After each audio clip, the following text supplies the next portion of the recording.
Hey everyone, Kyle once again, and welcome back to another movie review for Halloween month. And I just have one question to say. Have you lived any good books lately? Well, have you? Good. Of course, while I was saying the tagline for this next film because I highly enjoyed this film. It's definitely one of this director's most underrated film. And it's like I said, it's like a complete bonkers of a story, but at the same time, it's very enjoyable. And it's one of my favorite directors. He did such a fantastic job with this film. And what I mean for this director, that is from the master of horror, John Carpenter. I love John Carpenter. And for the film I'm talking about, this one for another great one from him, and that is In the Mouth of Madness. Like I said, lived any good books lately? Yeah. Inspired by the tales of H.P. Lovecraft, which I thought was a great take on. John Carpenter does a really great job with this film. I love this film. It's one of his more underrated films, and a film that doesn't hardly get talked about much, so. But, yeah, he did In the Mouth of Madness. This is another fantastic film from director John Carpenter. Now, what I say, my top three favorite films from director John Carpenter, it's always going to be, The Thing, number one, and then number two is Halloween. Yeah, and then number three, Big Trouble in Little China, and then number four, that's such a hard one. I think I would put maybe this at number four, and I think I would put this at number four. I think, and then number five, if I would make a top five.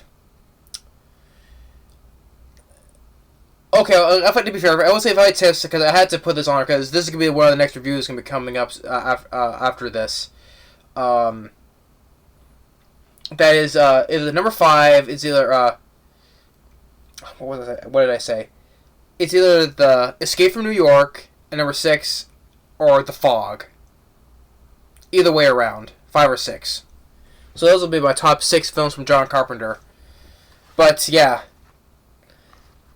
John Carpenter, he's such a masterful. He knows how to make a film, give it atmosphere, mood to his film. So, but In the Mouth of Madness is another great film from him, and starring Sam Neill, which I think he's great in this film. And Sam Neill, another favorite actor of mine who I highly enjoy, especially from started playing as Ellen Grant in Jurassic Park. Other films he's been in, I enjoyed. I liked him in Dead Calm with Nicole Kidman and Billy Zane. Well, this is the second time that he collaborated with John Carpenter. The first time he was in Memoirs of the Invisible Man with Chevy Chase.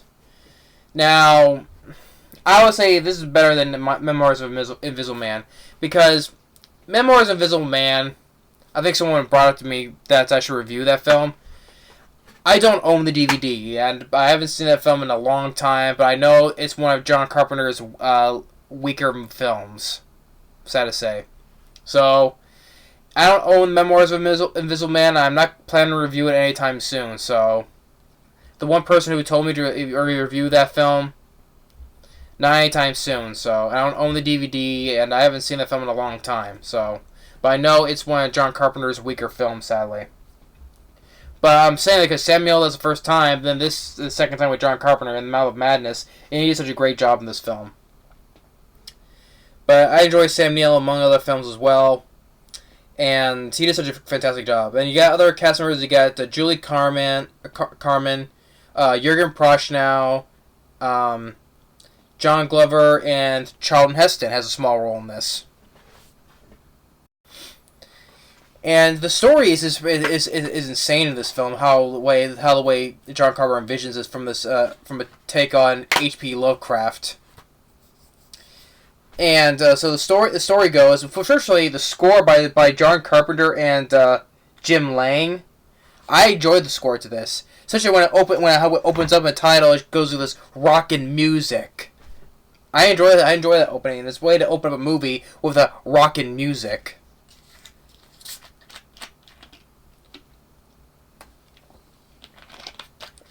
So, it opens up with Sam Neill being automatically dragged into this insane asylum. The warden there is played by John Glover. John Glover, which it was the same guy from a few other films, one including Batman Robin. He was the scientist that pretty much made Uma Thurman into Poison Ivy. But John Glover, he's the warden there. And Sam Neill, you're wondering why he's been put in the insane asylum? And he's put in there, he's like, I am not insane! You hear me? I am not insane! And then David Warner pops in.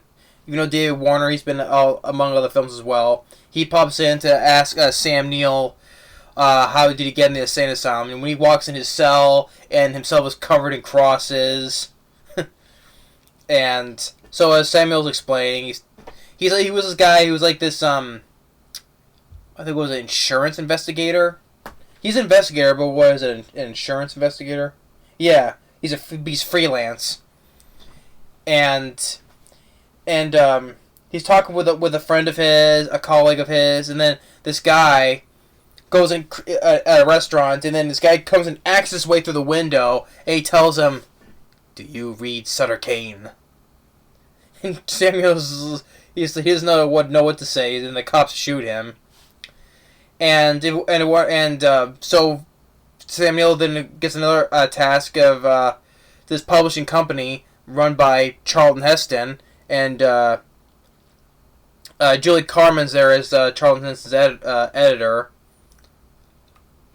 And their best author, Sutter Kane, who writes these insane horror novels, which they say they mention Stephen King because he outsells Stephen King. All of them. So he wants to know. Charlton Heston wants to know if Sam Neill, that where he is, he can find him. And throughout the whole thing, that Sam Neill thinks throughout this whole time, this whole movie, for most of it, he's thinking, this whole time it's one big publicity stunt. It's all a hoax. And so he reads some of his novels, and he starts having these weird dreams. Like this one cop is being a guy and having like a messed up face at the same time. And then he gets something clicks, and then he tears off the front covers of his books, and then there's these lines. It cuts it out and pieces it together. It forms like the state of New Hampshire, where this town, or a supposed fictional town, where Sutter Kane is supposed to be, at this place called Hobbs End. So he goes there, and Samuel he says a funny line of dialogue, which he says like, when he puts the pieces together, find where Sutter Kane is, right? And he's like, it'd make a great contest. Put the pieces together, and win a Sutter Kane lunchbox. And Sam Neill, he's just great in this movie. It's definitely outside of Jurassic Park. This is one of his best roles, Sam Neill. Yeah, if it wasn't for other than Jurassic Park, this would be easily one of his best roles. He's great in this film, Sam Neill. So he goes out there, taking with Julie Carmen with her, and he goes like honks a horn in front of her face. He's like, "Hey, you're awake." So they get there, and pretty much this whole town when he gets there, he's been like sucked into like this, like, because there's a new book that Sutter Kane is coming called In the Mouth of Madness. So he's like in this big storytale book or fantasy he's in, which he still believes is all fake, but he's like into this. He's been sucked into this world of Sutter Kane because there's like other bits from his other books that are in here as well, like with this old lady at this hotel, which is actually played by the woman who played Happy Gilmore's grandmother in Happy Gilmore, the old lady. So yeah, she like with her, it's like a piece from his other book. Like she becomes like this monster and has her husband chained her and just like chops him up with an axe, which you see later. And when you see that, yeah, you see her in shadows and stuff. You see like tentacles stuff. It's still great effects, and it's done by the makeup effects. The makeup effects is done by Can B. You know, Greg Nicotero, Robert Kurtzman.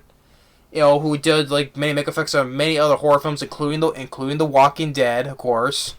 And the special effects by Industrial Light and Magic, which is both effects of these companies are really great in this movie, especially when you see when Sam Neill is running away from these monsters, and really, yeah, it's quick cuts and it's like mostly you can't see him, but when you see him clear enough, it's really well done effects. So, and plus, you don't in certain aspects, you need to see them really well to admire them though. But this is John Carpenter. He knows how when he's doing his shots, he knows how to do it well. In this case, I can let that go because it just shows that he's running away. That Sam Neill, when he's running away from these creatures, it's all been done in this book and all that stuff. So yeah, I can forgive that. But seeing it, it's really well shot though. How he's running. Sometimes you see these quick cuts, these creatures, and well, I'm getting ahead of myself though. But still, getting back to where we're at. They're having a look around town, especially they get to this big building, and then there's this mob there to release this one boy. You see the boy, the door's open and closing with this boy, creepy looking boy. And then all of a sudden, Jurgen Prochnow pops up with the door when the door's open with a grin on his face, like this. And Jurgen Prochnow, which he's been in other films as well, like he was in Beverly Hills Cop 2, Air Force One, of course, The House of the Dead. Uwe Boll's House of the Dead. But he's been in other films too, Jurgen Prochnow. But he does a good job of playing as Sutter Kane. Then they get these dogs to attack the mob, and Samuel is getting all pissed, like, all this is a hoax, all this is a publicity stunt. They gotta be part of this? Well, fuck that! And then eventually, like, Julie Carmen as Linda Stiles, she becomes like part of this as well with when she's talking with Sutter Kane, and then with Sam Neill's what he wants to get out of there, but when he wants to leave, Linda Stiles steals his car, and then he's drinking a beer. And he's talking with one of the guys. He's actually played the guy from Ghostbusters 2, the guy who was in the painting, in the physical form, right? Not the voice, though, because I think he was voiced by another actor, though, but the guy who was the painting in the physical form, that's the guy who was in where Samuel's talking to him in the bar. When he sees him again, he throws something at him, he's like, this is not reality! And then the guy from Ghostbusters 2, takes a gun, and Samuel's like, what do you do? Don't do it. He said, tell him don't. He's like, I have to. He wrote me this way. Then bang, shoots himself. And then Linda Stiles, like, she's now gone crazy now, and like she swallows his keys, tries to get it back from her. So he hotwires the keys, and then you get the part where Julie Carmen, she gets like what was it you saw from the Exorcist? You know, when the girl is walking down the stairs like her head twisted upwards and walking down the stairs like this, like a spider. It's like with the Julie Carmen, which gets out of the car, he's like comes out looking like that. And Sam Neill, he's trying to drive out of town, but he gets being pulled back. When he's driving out, there's a flash, and then he's back in the town again. He does it again, and it happens again. Then he's eventually crashing the car, and then he's talking with Sutter Kane, Jurgen Prochnow, and then he gives him his book, In the Mouth of Madness, and you get this really creepy scene where, to me, I think it is creepy, where Jurgen Prochnow, he's like, just tears away his face like this, and becomes like, it's like paper, and like, he tears off the front of himself, and like in the back it's words, like letters, it's because it's all part of the story.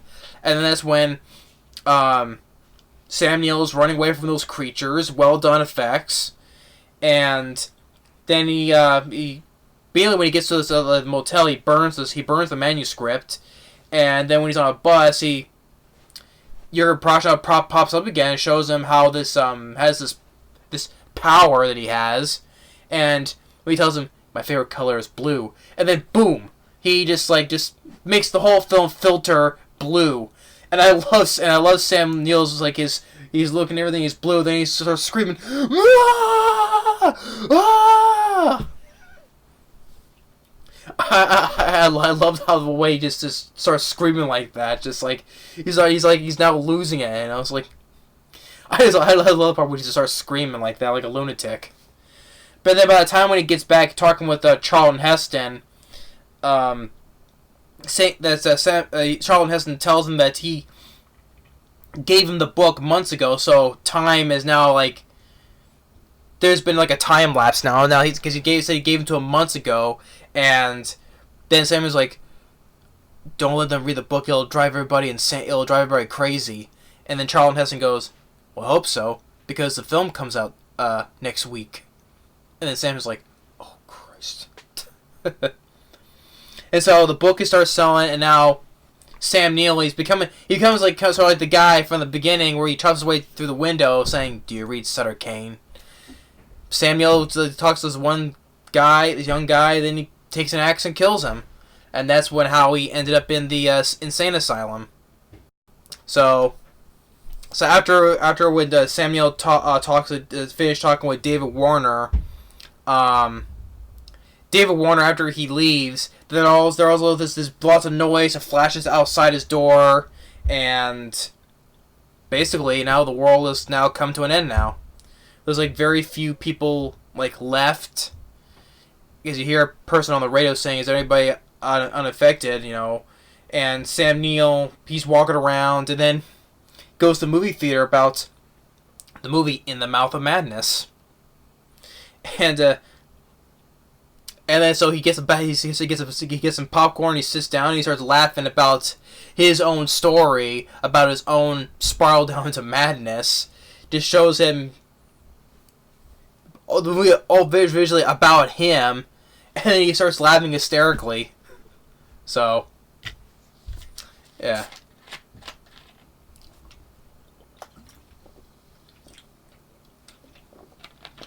Yeah, In the Mouth of Madness. I would say it's batshit insane crazy, but it's the same time it's great at the same time. I love In the Mouth of Madness. John Carpenter, he does such a great job with this film. But it's definitely this is like an idea for a film like this you don't see nowadays. That is, especially dealing with books, because. Well, people can read stuff online now on their phones or computer now, so... Well, I'm not saying people still read books, though, but... Do people go to the library anymore? Probably not. But an idea like this... to me, it's about like original thing, is how more than stuff how it is nowadays. But... John Carpenter did such a wonderful job with the film.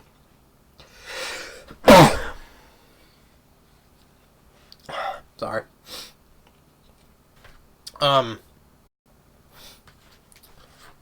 But Sam Neill, he did such a great job. The other cast members, like Jurgen Prochnow, does a good job for... I don't know why.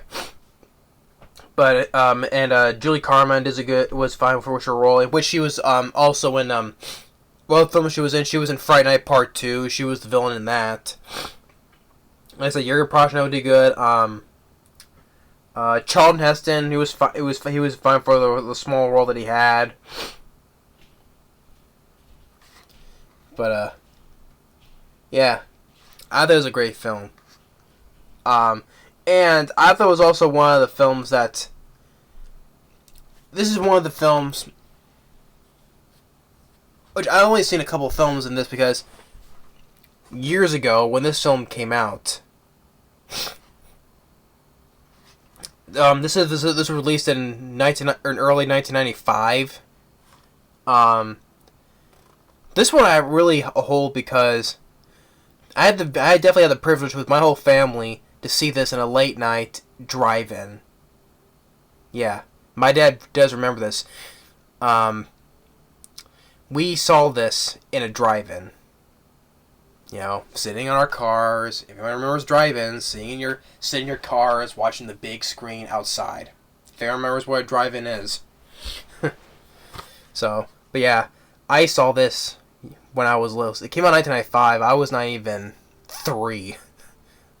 Or actually, no, I was. No, actually, wait on.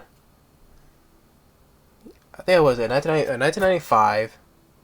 So I was born in 2.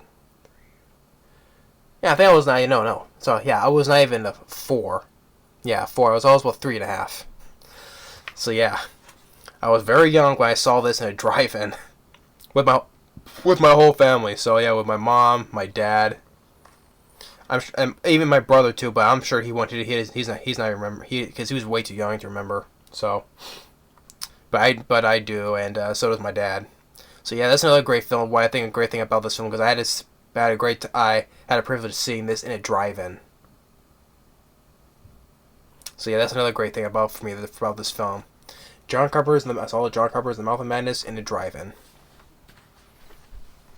So that's another great thing about why I enjoy this film.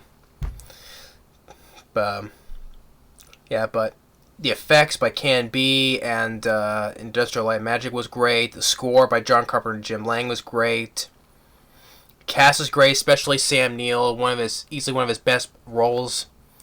And once again, phenomenal directing by John Carpenter. So yeah, I love In the Mouth of Madness. One of his most underrated ones. Like I said, I love The Thing. I love Halloween. I love Big Trouble in China. This film, then I enjoy Escape from L.A., The Fog, which that's coming up soon. So be sure to look out for my review of The Fog. Escape from L.A. I like. Not as good as the first film, but I do like Escape from L.A. John Carpenter's They Live, I forgot to mention. Yeah, that's another great movie from him as well. I love John Carpenter's They Live. I like vampires. Ghost of Mars. People hate that movie though, but I like Ghost of Mars. Like I said, Memoirs of the Invisible Man is one of his weaker ones. I enjoy the original Assault on Precinct 13. That's another good one as well. Assault on Precinct 13, Starman, The Ward. That to me. After all those years, after The Ghost of Mars, he directed The Ward. To me, that's his worst movie. I did not like The Ward. Yeah, the Memoirs of Invisible Man, and The Ward are one of my least favorite films from director John Carpenter.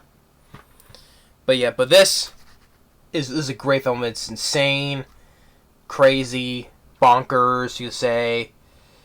But yeah, it's inspired by the tales of H.P. Lovecraft. This shocking story is, in the words of his acclaimed director, horror beyond description. Master of horror John Carpenter is back with his scariest movie to date. But the film didn't do that well box office wise. Made about $8 million. As 59% Rotten Tomatoes, which I disagree with. I give it a much higher rating on Rotten Tomatoes. But it is a 7.2 on IMDb, so a lot of people did seem to like that film to give it on IMDb. So, but 59% Rotten Tomatoes, I completely disagree with. It deserves a lot higher rating. Great effects, great casting, great lead by Sam Neill, and great directing by John Carpenter, and great score. The ideas. So, yeah. But that's my review for In the Mouth of Madness. Like I said, it's a little bit special because I had the privilege of seeing this in a drive-in. Yeah. Oh, and how can I forget, especially John Carpenter. Speaking with John Carpenter, how can I forget Christine? My favorite Stephen King film. I reviewed that long ago. I was just so excited. I guess I forgot about that. Yeah, Christine. How can I forget John Carpenter's Christine from Stephen King? Duh. Feel dumb for forgetting because that's why I reviewed it and I said it's my favorite Stephen King film. How can I forget John Carpenter's Christine? That's another great film from him. Yeah. But I have to say, but I can't forget that film too. But In the Mouth of Madness, I give it 2 thumbs up. If anyone has not seen this film, I highly recommend it. If you don't like it, that's fine, but I recommend In the Mouth of Madness. It's great. Crazy, but great. Thanks for watching. Stay tuned for the next review on for Halloween month. Later.